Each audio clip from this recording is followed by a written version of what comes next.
तो सबसे पहले मेरा सवाल बालकृष्ण जी को, I because you are an Ayurvedic expert, so पहले 10-15 मिनट में आयुर्वेद से ही इसको कोरिलेट करना चाहूंगा। जैसा मेरे को थोड़ा बहुत समझ में आता है उसके हिसाब से कोरोना की जो बीमारी है वो बेसिकली पित्त का विटिएशन है, यानी कि पित्त का प्रकोप है। और अगर हम देखें तो पांचों पित्त के अंदर में आलोचक पित्त आंखों में इन्वॉल्व करती है, भ्राजक पित्त स्किन में रैश आता है, रंजक पित्त ब्लड में और लिवर में इन्वॉल्व करती है, पाचक पित्त ये हमारी छोटे आंत स्टमक में इन्वॉल्व करती है, और साधक पित्त ये हार्ट में इन्वॉल्व करती है। इसमें पांचों वायु में से प्राण वायु इन्वॉल्व होती है, उदान वायु को ये स्पेयर करती है, व्यान वायु को ये इन्वॉल्व करती है,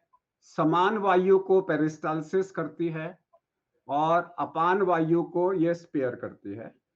और अगर हम लेके चले इसको कफ के अंदर में, तो ये रिलेटिवली पूरे कफ को स्पेयर करती है। जैसे बोधक कफ में इसका कोई इन्वॉल्वमेंट नहीं है। इसके अंदर में हम अवलंबक को देखें तो प्लूरल एफ्यूजन, पेरिकार्डियल एफ्यूजन इसके अंदर में नहीं है। श्लेषक कफ को देखें तो इसके अंदर में ज्वाइंट का एफ्यूजन नहीं है इसके अंदर में। सो प्रैक्टिकली ये पांचों प्रकार के कफ को इग्नोर करती है। सो आयुर्वेद के अनुसार में ए at a level of वात पित्त कफ, B at the level of before वात पित्त कफ, बिकॉज अगर हम योगा वशिष्ठा पढ़ें तो वहां पे एक माइक्रोबियल कटकटी की स्टोरी आती है, करकटी की, कि माइक्रोबियल वेदों में भी प्रेजेंट थे जो दिखते नहीं थे। ये दो कॉन्सेप्ट आप बताइए, फिर हम मॉडर्न मेडिसिन की तरफ चलेंगे। बालकृष्ण जी। जी डॉक्टर साहब, आज आपके सामने बैठ करके और पूरे देश के सामने आयुर्वेद की ज्ञान, नॉलेज और आयुर्वेद के साथ में जो पतंजलि के द्वारा अनुसंधान किया जा रहा है आधुनिक विज्ञान सम्मत बनाने के लिए, इस पर चर्चा करते हुए मुझे बहुत प्रसन्नता है। पहले मैं यहीं से निवेदन करना चाहता हूं कि हम यदि कोरोना की बात करें तो आयुर्वेद के जो त्रिदोष सिद्धांत है, वात पित्त कफ जो सिद्धांत है, उस सिद्धांत में हम इसको किसके साथ जोड़ें, या जिन द्रव्यों का हम प्रयोग कर रहे हैं उन द्रव्यों का आयुर्वेद के सिद्धांत से क्या उसका संबंध है, ये बहुत महत्वपूर्ण बात है जो आपने उठाया। पर मैं इसमें थोड़ी सी दो बातें और जोड़ देना चाहता हूं कि वेदों की बात आपने करी, बहुत बड़ी बात है कि वेदों की हमारी परंपरा बहुत प्राचीनी परंपरा है। सबसे प्राचीन हमारी जो संस्कृति और हमारी परंपरा है, वेदों के आधार पर ही आयुर्वेद का जो प्रादुर्भाव और प्रचार प्रारंभ हुआ। आयुर्वेद के अंदर मैं बात करता हूं, हमारे सबसे प्रामाणिक और मान्य ग्रंथ हमारे चरक और सुश्रुत महर्षि द्वारा प्रतिपादित चरक संहिता और सुश्रुत संहिता, उसके अंदर भी प्राचीन काल से जनपदों ध्वंस करके अनेक तरह की जो महामारियों का वर्णन वहां पर उल्लेख है। उसके अंदर जितने भी जो इन्फेक्शन वाली जो डिजीज हैं, जिसके अंदर हम संक्रमण कारक जो बीमारियों का काफी वर्णन पाते हैं। तो संक्रमण के द्वारा दोष प्रकोपित होते हैं, दोषों का शमन किया जाता है, पर दोषों का कारण कभी कभी जो हमारे संक्रमण के द्वारा भी दोष बढ़ जाते हैं। हमारे जो वात पित्त कफ आदि जो डिसबैलेंस होते हैं, तो कारण कुछ भी हो सकता है। तो यहाँ पर हम ये मानते हैं कि ये बाह्य जो विषाणुजन्य कारण से दोष प्रकोपित होते हैं। जहां तक बात रही कि आपने कहा कि इस विषाणु से कोरोना वायरस के अंदर कौन सा दोष प्रकोपित होता है, पित्त बढ़ता है, पर दोष प्रकोपित के कारणों को यदि हम देखें तो यहाँ पर ज्यादा कफ, जो हमारा जो रेस्पिरेटरी सिस्टम है, पूरा जो श्वसन तंत्र है, उस तंत्र पर ज्यादा इफेक्ट दिखाई देता है। और ये देखा गया है कि उनको सर्दी जुकाम जो इस तरह से प्रारंभ होकर के प्रतिशय आदि के द्वारा फिर कंठ अवरुद्ध से होकर के कफ की अभिवृद्धि होती है। इसीलिए जिन औषधियों की हम बात कर रहे हैं या लक्षणों की बात कर रहे हैं, यदि मैं कहूं कि वह कफ शामक औषधियां ज्यादा काम करेंगी। और हमने जिन द्रव्यों का प्रयोग किया उससे पहले हमने आयुर्वेद के पूरे प्राचीन ग्रंथों को और शास्त्रों को भी बहुत गहनता के साथ अध्ययन किया। उसमें से मैं यदि बात करूं, हमने लगभग प्रारंभ में 100 से ज्यादा संभावित जड़ी बूटियों के ऊपर हमने काम किया कि दोषों के आधार पर कोरोना की औषधि के लिए कौन से द्रव्य जो है वो कारगर हो सकते हैं। और जो सिमुलेशन, जो साइंटिफिक जो सिमुलेशन वाली प्रक्रिया है, डॉकिंग वाली प्रक्रिया है कि किस प्रोटीन पर कौन सा ज़्यादा इफ़ेक्ट डालता है, हमने सिमिलरली वो काम को भी शुरू कर दिया। जब हमने इस तरह के कफ, वात, पित्त, सामन समन के हिसाब से भी अलग-अलग द्रव्यों को लेकर के आधुनिक वैज्ञानिकी मापदंड के आधार पर उसको मापन करने की हमने एक प्रक्रिया शुरू करी। मुझे ये कहते हुए प्रसन्नता है कि फिर उसके बाद हमने जो सबसे ज़्यादा प्रभाव देखा, सबसे पहले जो प्रभाव को पाया, वो हमने अश्वगंधा के ऊपर ज़्यादा प्रभाव को पाया कि अश्वगंधा बहुत ही काम करता है। यदि अश्वगंधा की मैं बात करूँ कि जैसे आपने रस, गुण, वीर्य, विपाक की आपने बात करी और या प्रभाव की मैं बात करूँ या दोष घनता की बात करूँ, तो ये आयुर्वेद के अंदर कषाय, तिक्त और कटु माना गया है। अश्वगंधा को वीर्य में इसको उष्ण माना गया है और ये प्रभाव के रूप में देखते हैं तो विष्य है, बल्य है और श्रेष्ठ रसायन माना गया है और इसको बृंहण भी माना गया है। और वात कफ सामक है ये वायु और कफ का सामन करता है अश्वगंधा, क्योंकि कटु और तिक्त व कषाय रस के कारण से कफ और उष्ण होने के कारण से ये वात का समन करता है। तो हमने देखा कि अश्वगंधा का बहुत ही अधिक प्रभाव है। और जब पहले श्रद्धेय स्वामी जी ने ये कहा कि कोरोना के लिए अश्वगंधा लाभकारी हो सकता है, कतिपय आयुर्वेद वाले लोगों ने भी कहा कि इसके अंदर तो ऐसा कोई गुण नहीं है जिससे बैक्टीरियल या वायरल इन्फेक्शन को खत्म करे, ये कैसे काम करता है। पर हमने ये देखा कि अश्वगंधा अत्यंत कारगर है। और अश्वगंधा का जो वर्णन है, यदि हम आयुर्वेद के ग्रंथों की बात करें तो मैं निवेदन करना चाहता हूं कि कय्यदेव निघंटु से लेकर के सोढ़ल निघंटु, राज निघंटु, मदनपाल निघंटु, धन्वंतरी निघंटु, लघु निघंटु, भाप्रकाश आदि जो निघंटु ग्रंथ है, चरक, सुश्रुत, अष्टांग हृदय, गद निग्रह, राज मार्तंड आदि जो मुख्य मुख्य 17 से ज्यादा ग्रंथों में इसका वर्णन है। इसी तरह से जो दूसरा प्रभाव हमने पाया, गिलोय, गिलोय को भी, क्योंकि यदि आयुर्वेद की दृष्टि से देखें इसको हम मधुर, तिक्त, कषाय और कटु, मधुर, तिक्त, कषाय, कटु इसके अंदर रस है, ये लघु है, उष्ण है, मधुर है। इसके अंदर यदि प्रभाव को देखें तो यह हृदय है, बल्य है, रसायन है और अग्निदीपन करता है, यह आयुष्य को प्रदान करता है। यदि दोषों की दृष्टि से देखें तो गुडुचि को हमारे शास्त्रों के अंदर त्रिदोष नाशक माना गया है। त्रिदोष नाशक के साथ साथ में यह विशेष कर करके जो रोगों के समन के लिए हम बात करें, ये सर्व जोर नाशक है, कृमिघ्न है, काश है, अतिसार नाशक है, दाह नाशक है, तृषा नाशक है, हिक्का है, कामला है, इन सब रोगों के लिए अत्यंत लाभकारी माना गया है। और यदि हम इनको शास्त्रों के ग्रंथों की दृष्टि से देखें तो जो गुडुचि है, गिलोय है, अमृता है, अमृतवल्ली है, इसका वर्णन 36 से ज्यादा आयुर्वेद के जो प्रामाणिक ग्रंथ हैं, शास्त्र हैं, उन ग्रंथों में इसका बहुत ही विशद, बहुत ही गंभीर और बहुत ही प्रामाणिकता के साथ में वर्णन किया गया है। फिर तीसरा हमने जो प्रभाव देखा, औषधीय रूप में हमने तुलसी को पाया। तुलसी को यदि हम देखते हैं तो जो उसका जो रस है, कषाय, कटु, तिक्त माना गया है और प्रभाव यदि देखें तो कृमिघ्न, अग्निदीपन और हृदय रुचिकारक माना गया है। श्वास, कास, हिक्का, वमन, कृमि रोग, दुर्गंध, इस तरह के जितने भी जो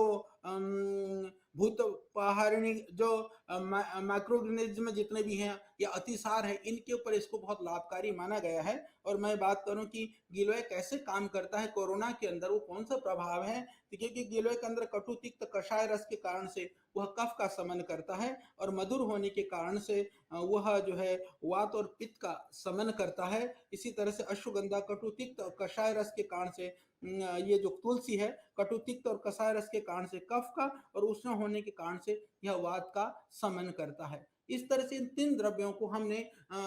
एक तरह से आयुर्वेद के परिप्रेक्ष्य में भी, जहां हम आधुनिक मापदंडों को ले रहे थे, वहां हमने आयुर्वेद की परंपरा को नहीं छोड़ा, शास्त्र कथन को नहीं छोड़ा, क्योंकि जो कुछ भी करते हैं वो शास्त्र के आधार पर ही है। और जैसे अपने वात और पित्त, कफ के विषय में वात और थोड़ा कफ और पित्त के विषय में आपने बताया कि इसके जो 5 प्रकार हैं उनका जो प्रभाव है। इससे आगे जो मैं एक छोटा सा जो निवेदन कर देना चाहता हूं आपको आयुर्वेद की दृष्टि से कि इन द्रव्यों का यदि प्राचीन काल से आयुर्वेद में देखें तो बहुत ही व्यापक रूप से प्रयोग होता रहा है। पर कभी कभी बात आती है कि जो आधुनिक विज्ञान वाले जो ये कहते हैं कि आयुर्वेद में जब इन रोगों का वर्णन कहाँ है, तो उसके लिए भी मैं बता देना चाहता हूँ। जो मैंने जनपद ध्वंस की विषय में बात करी, यहाँ ये जो हमारे सुश्रुत के अंदर बहुत स्पष्ट आयुर्वेद के सुश्रुत आचार्य लिखते हैं ये सुश्रुत का कथन है, ये प्रसंगाद गात्र संस्प्रशान न श्वासात् सह भोजनात् सह शय्यासनान् चापि वस्त्रमाल्यानुपलेपनाद् कुष्ठं ज्वरश्च शोषश्च नेत्राभिषन्दः एव च औपसर्गिक रोगांश्च संक्रमन्ति नरान्नरम। इस तरह से स्पष्ट वर्णन है कि संक्रमण व्यक्ति के साथ हाथ मिलाने से, संबंध स्थापित करने से, संक्रमित व्यक्ति के साथ संपर्क आने से, निश्वास लेने से, एक बिस्तर पर सोने से, ये बहुत स्पष्टता के साथ वर्णन है। इसीलिए आवश्यकता इतनी ही है कि उस प्राचीन विधा को, प्राचीन विज्ञान को आधुनिक विज्ञान सम्मत कैसे स्थापित किया जाए। इसके लिए आदरणीय हमारे देश के माननीय प्रधानमंत्री जी ने आकर के पतंजलि अनुसंधान संस्थान की आधारशिला आज से कुछ वर्ष पहले रखी थी। उस आधारशिला ने आज दुनिया के अंदर आयुर्वेद को बड़े स्तर पर पहुंचाने का भगीरथी काम आज हम कर रहे हैं। बायो सेफ्टी लेवल 2 लेवल का हमारे पास सर्टिफिकेट है, सेफ्टी लेवल 3 का हमारे पास फैसिलिटी है, और दुनिया के अत्याधुनिक संसाधनों के साथ में, उन्नत और उत्तम तकनीक के साथ में आयुर्वेद को एविडेंस बेस्ड मेडिसिन बनाने के लिए हम सर्वथा प्रयासरत हैं और उस कार्य को हम कर रहे हैं। डॉक्टर साहब, तो मैंने तो जो आचार्य जी मैं इसको थोड़ा सा अपनी मेडिकल लैंग्वेज में बोलना चाहूँगा जो आपने अभी बोला है कि हमारे शरीर में 3 चीज़ें होती हैं, metabolism, movement and structure. Movement एक वात फंक्शन है, मेटाबॉलिज्म पित्त फंक्शन है और स्ट्रक्चर लिक्विड सिक्रीशंस कफा फंक्शन है। और 6 हमारे यहाँ पे टेस्ट होते हैं। इसके अंदर में स्वीट, सार एंड सॉल्ट, खट्टा, मीठा, नमकीन, बिटर, एस्ट्रिंजेंट एंड पंजेंट, यानी कि कटु, कसैला और तीखा। तो ऐसा कहा जाता है कि पंजेंट, सार एंड सॉल्ट यानी कि पंजेंट यानी कि तीखा, नमकीन यानी कि सॉल्ट एंड खट्टा, ये हमारे शरीर में अग्नि यानी कि हमारे शरीर के अंदर में मेटाबॉलिज्म को बढ़ाता है। इसलिए ये लोग आयुर्वेद में त्रिकटु देते हैं जिसके अंदर में 3 चीजें हैं, जिसमें सौंठ है, जिसके अंदर में पीपली है और इसके साथ में सौंठ एंड पीपली को मिला के और काली मिर्च को मिला के ये लोग हमारे मेटाबॉलिज्म को स्ट्रॉन्ग करने के लिए दवाइयां देते हैं। तो 3 ऐसे टेस्ट हैं, स्वीट, बिटर एंड एस्ट्रिंजेंट, कड़वा एंड कसैला और मीठा, जो हमारे शरीर में इन्फ्लेमेशन को कम करता है। इन्फ्लेशन, इनके हिसाब से इन्फ्लेमेशन पित्त का मल है, हमारे हिसाब से इन्फ्लेमेशन जो है वो साइटोकाइंस है। यानी कि कोई भी ऐसी चीज जो मेरे शरीर में पित्त के इन्फ्लेमेशन को, पित्त के मल को, जो 7 धातुओं का एक एक मल है, उसमें से जो रसा रक्ता का जो पित्त मल है उसको कम करने वाली जो चीज है वो कोई भी चीज कड़वी, कटु और कसैली। So का फॉर कोरोना, का फॉर कोविड, का फॉर कड़वा, का फॉर कषाय, का फॉर करेला, का फॉर कालमेघ, का फॉर केतफल और का फॉर कटु। कटु के अंदर में जैसे इन्होंने बोला कि तुलसी, गिलोय और साथ में अश्वगंधा आती है। सो आयुर्वेद के अनुसार में आप क के फार्मूले से और एलोपैथी के अंदर में आप जी यस, काफ और कोरोनिल तो आप बोलेंगे, मैं नहीं बोल पाऊंगा क्योंकि मैं तो आपकी कंपनी में नहीं हूँ। और काफ और साथ में काफ और जो है इसके अंदर में अगर आप क का इस्तेमाल करते हो तो दूर से आपको याद रहता है कि जो चीज कड़वी और कसैली होगी तो शायद मेरे शरीर में अग्नि से होने वाली बीमारियों को कम करे, पित्त के मल को कम करे। और साथ में अगर मैं कटु यानी कि त्रिकटु साथ में लेता हूँ सो उसके हिसाब से आयुर्वेद के अनुसार में, अभी मैं सिर्फ आयुर्वेद को अपनी दर्शन से, अपनी मेडिकल साइंस से जोड़ने की कोशिश कर रहा हूँ। आयुर्वेद के अंदर में केतफल है, वो भी एंटी हमारे पास में जो है जो मेटाबॉलिक सिंड्रोम में दिया जाता है। तो ये सारी की सारी चीजें मेटाबॉलिक सिंड्रोम के लेवल पे काम करती हैं। अब मैं दूसरी चीज आपसे पूछना चाह रहा हूँ, वो ये है कि जब हम कहते हैं सम दोषा, सम दोषा, सम धातु, सम अग्नि मला क्रिया, तो ये सम अग्नि क्या है? सी, ये जो अग्नि है, देखिए हमने 13 प्रकार की अग्नियों में से 5 दोष की ले ली और 10 हमने जो है 7 ले ली। 7 जो अग्नियां हैं, जो धातु अग्नियां हो गई, एक जठराग्नि हो गई। अब ये जो धातु अग्नि अलग हो गई, 5 अग्नियां अलग हो गई हमारे वात पित्त कफ की। अब जो 13वीं अग्नि जो जठर अग्नि है, जी। जिसमें भगवत गीता में भी लिखा है कि मैं एम वार्ष्णेय, कि मैं जठर अग्नि हूँ। तो ये जठर अग्नि का कोरोना से क्या ताल्लुक आता है? इज़ इट कि मेरे शरीर में जो बैक्टीरिया हैं, जिसे हम माइक्रोबायोम बोलते हैं, उससे जठर अग्नि आती है? आयुर्वेद में जठर अग्नि का वर्णन क्या अग्नि है? है जो पाचक अग्नि है, उसमें जो दोषों का जो पाचन भी करता है, भोजन का पाचन भी करता है, विविध तरह के जो भी हम पदार्थ जो सेवन करते हैं, उसका पाचन जो करता है, जो हमारी जठराग्नि है, उसको जो जठर है, वहाँ पर जो अग्नि जो उसका पाचन करती है। तो इसीलिए ये ज़रूरी इसको बहुत महत्वपूर्ण माना गया है। हालाँकि बाकी जो अग्नियाँ हैं, वो सहयोगी अग्नियाँ हैं, ये बहुत मुख्य अग्नि है। तो जैसा आपने कहा इसमें डॉक्टर साहब मैं थोड़ा निवेदन करना चाहूँगा क्योंकि आयुर्वेद की दृष्टि से ये एक बहुत अच्छी बात है जो आपने मुझे पूछा भी मुझे अच्छा भी लग रहा है और मैं पूरे देशवासियों को बताना भी चाहता हूँ कि जो आयुर्वेद के जो मूल सिद्धांत है वो अत्यंत वैज्ञानिक हैं और पूरा विज्ञान से परिपूर्ण है और इतने सहज सरल हैं कि थोड़े से समय में उनको पढ़ा और समझा जा सकता है परंतु इसमें समझने पर क्योंकि हम यदि आयुर्वेद की दृष्टि से कोरोनिल या तुलसी गिलोय अश्वगंधा जो मूड ऑफ एक्शन कैसे वो जाकर के काम करते हैं संभवतः जो दुनिया के मॉडर्न साइंस वालों को न समझ में आए इसीलिए वो तो औषधियां पहले भी थी आयुर्वेद वाले प्रयोग कर भी रहे थे हमने कोरोनिल के लिए हमने गिलोय तुलसी अश्वगंधा लिख करके आयुष मंत्रालय को भी दिया हमने जो ड्रग लाइसेंस अधिकारी को भी दिया उन्होंने कहा ये तो साधारण सी सर्दी जुकाम कफ को ठीक करने वाली औषधियां हैं ये ठीक है आपके इम्यून सिस्टम को ठीक कर सकती हैं ये इम्यूनिटी बूस्टर हो सकती हैं तो क्षमा करिएगा डॉक्टर साहब ऐसा कोई उपाय नहीं है कि आयुर्वेद के द्वारा मैं उनको ये समझा सकूं कि भाई साहब ये कोरोना को भी ठीक करती हैं तो कोरोना को ठीक करती हैं दो ही तरह से हम समझा सकेंगे या तो कोरोना के रोगी खा करके जो ठीक हुए हुए लोग हों वो जाकर के कहें कि मैंने खाया था मेरा कोरोना ठीक हुआ या फिर मेरे साथ में अभी डॉक्टर अनुराग यहाँ पर बैठे हुए हैं वो साइंटिफिकली वैज्ञानिक ढंग से हम लोगों ने इन विवो से लेकर के इन विट्रो से लेकर के एनिमल ट्रायल से लेकर के ह्यूमन ट्रायल से लेकर के जितने भी जो मॉडर्न मेडिकल साइंस के पैरामीटर्स और स्टैंडर्ड्स हैं क्योंकि समस्या यही है साइंस हमारा आयुर्वेद पुराना है परंतु उस पुराने विज्ञान को जब तक हम आज आधुनिक लोगों के लिए आधुनिक विज्ञान सम्मत यानी कि दुनिया को दुनिया की भाषा में समझाने के लिए शायद इनको वाता पिता कफा पल्ले पड़ता नहीं है इसीलिए हमने उनको साइंस की भाषा में समझाने का प्रयास किया उसका परिणाम है कि आज डॉक्टर साहब हमने क्योंकि सीओपीपी लेना आप जानते हैं डब्ल्यूएचओ जीएमपी लेना वो इजी काम नहीं है पूरे हिंदुस्तान के अंदर जितनी आयुर्वेदिक फार्मास्यूटिकल काम करती हैं बहुत सारे लोग बहुत अच्छी औषधियां बनाते हैं पर उनको सर्टिफिकेट वो आयुर्वेद के कारण से नहीं वो कहते कि आधुनिक जो स्टैंडर्ड है पैरामीटर्स हैं आप उसको फॉलो करिए तो आपको सर्टिफिकेट मिलेगा तो वो बहुत कठिन काम होता है इसी तरह से जब हम आयुष मंत्रालय के पास गए वो कहते हैं कि